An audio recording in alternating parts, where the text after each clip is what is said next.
Bonjour. Donc aujourd'hui, je vous retrouve pour une nouvelle chronique où je vais vous parler d'un livre qui a changé ma vie, qui s'appelle Programmation en Perl, deuxième édition, mais que bien souvent sur Internet on appelle le Camel Book.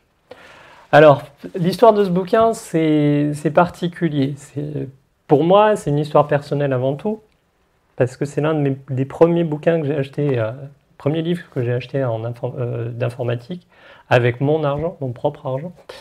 À l'époque, je venais sortir d'un DUT d'informatique, j'avais fait un stage, et au cours de ce stage, donc c'était dans une petite agence web, on en était vraiment au balbutiement, on faisait un petit peu de JavaScript, on faisait un petit peu de dynamique.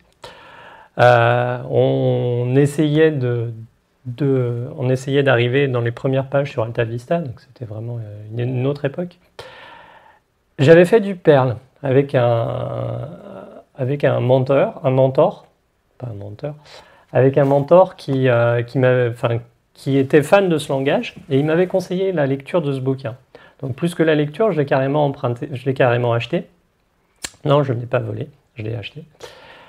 Et j'ai commencé à le lire parce que je voulais en savoir plus et puis je voulais faire mes petits projets perso avec. Et la lecture de ce bouquin a profondément changé ma vie de programmeur, et ce livre m'a suivi pendant les 10 années qu'on suivi dans ma carrière informatique, même au-delà de ça, même quand je faisais plus vraiment de Perl, je le gardais toujours pas loin de moi. Si vous le voyez, si vous pouviez le voir, le bouquin est dans un sale état d'ailleurs, mais bon, ça en fait plus de valeur encore. Alors, qu'est-ce qui a changé en fait? C'est à la lecture de la préface et du premier chapitre que tout a changé. En lisant les premières pages, je me suis retrouvé face à un livre, et non pas un livre d'informatique. Bien souvent, les livres d'informatique sont écrits par des informaticiens qui détaillent énormément. Et dans ce langage, il y a énormément de détails, bien entendu. C'est un bouquin qui fait plus de 500 pages, dans lequel il y a toute la liste des fonctions que Perl propose par défaut. Mais il n'y a pas que ça. Il n'y a pas que ça. Les chapitres adjacents sont très bien écrits, racontent des histoires. L'auteur, qui est également l'auteur du langage, veut avant tout raconter son histoire, expliquer en quoi son langage, le langage qu'il a créé pour répondre à ses propres besoins à lui, peut répondre à nos propres besoins à nous. C'est ça son histoire. C'est ça qu'il veut nous dire. Et c'est tellement bien réussi qu'à la fin, on se met à faire tout en Perl. Comme aujourd'hui, on fait tout en Python d'ailleurs. Mais à l'époque, je faisais tout en Perl. Et donc, chaque fois que j'allais dans une nouvelle entreprise, j'utilisais le langage et je reprenais ce bouquin. Et à chaque fois, je découvrais des nouvelles choses. J'ai ainsi découvert l'utilisation d'un des premiers dépôts de librairie qui existe au monde, qui s'appelle le CPAN. Aujourd'hui, on connaît NPM, on connaît Packagist, on connaît tout ça. À l'époque, Perl avait déjà son propre dépôt de librairie qui permettait d'éviter de réinventer la roue à chaque fois qu'on avait besoin de quelque chose. Un autre point extrêmement important de ce livre, c'est un chapitre consacré à tout ce qui ne rentrait pas dans les autres chapitres. Et ce chapitre-là, je l'ai parcouru en long, en large et en travers pendant de nombreuses années. Je pense que ça doit être là où les pages se détachent le plus. Qu'est-ce qu'il y a dans ce fameux chapitre? En fait, tout d'abord, il y a une partie sur comment bien écrire du Perl, comment l'écrire proprement, lisiblement. Mine de rien, quand on fait du Perl, on peut très très rapidement faire des programmes qui deviennent illisibles. Et là, il y avait toute une série de conseils. On ne parlait pas vraiment de standards de programmation, mais c'était toute une série de conseils pour apprendre à être lisible. Et mine de rien, aujourd'hui encore, quand je lis du code dans mon métier, je vois que ces conseils n'ont pas été suivis par tous les développeurs. Et c'est pour ça qu'on est obligé aussi de mettre en place c'est pour ça qu'on est obligé un peu de mettre en place des nomenclatures alors que ça devrait être évident. Et là, c'est un message que nous transmet Larry Wall: faites du code lisible.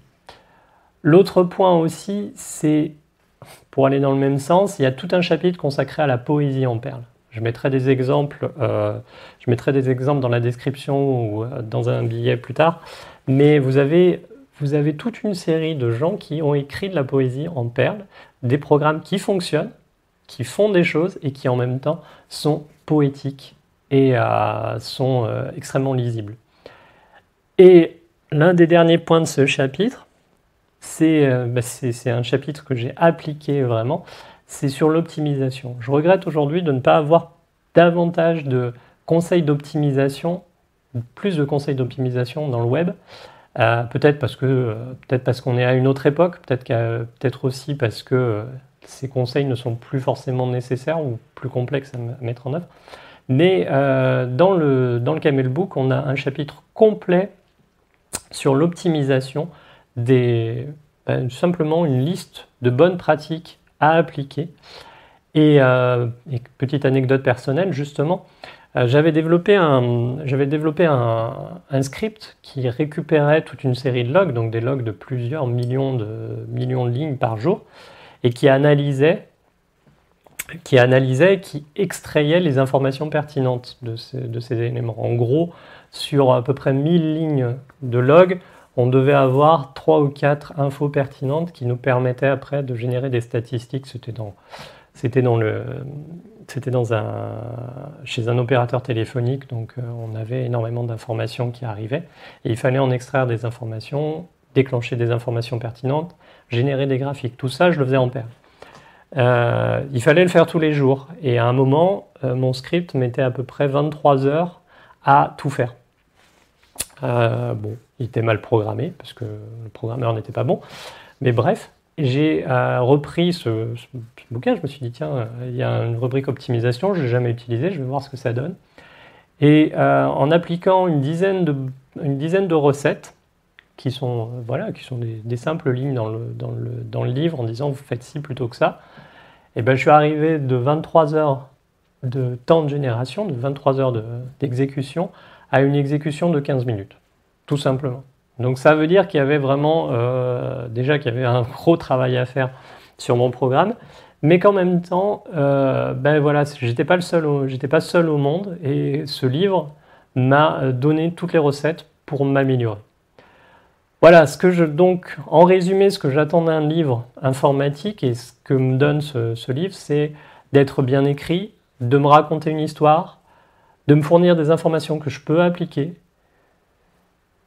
et pourquoi pas de m'ouvrir l'esprit vers d'autres horizons, vers des choses que je ne ferai peut-être jamais, mais qui me laissent à penser qu'il y a autre chose que ce simple langage dans l'univers, qu'il y a autre chose et qu'il y a une ouverture possible, même avec un langage de programmation. Voilà, c'était ma première chronique littéraire. J'espère vous avoir donné envie de lire des livres, puis d'en écrire aussi, des bons. Et on se donne rendez-vous à une prochaine.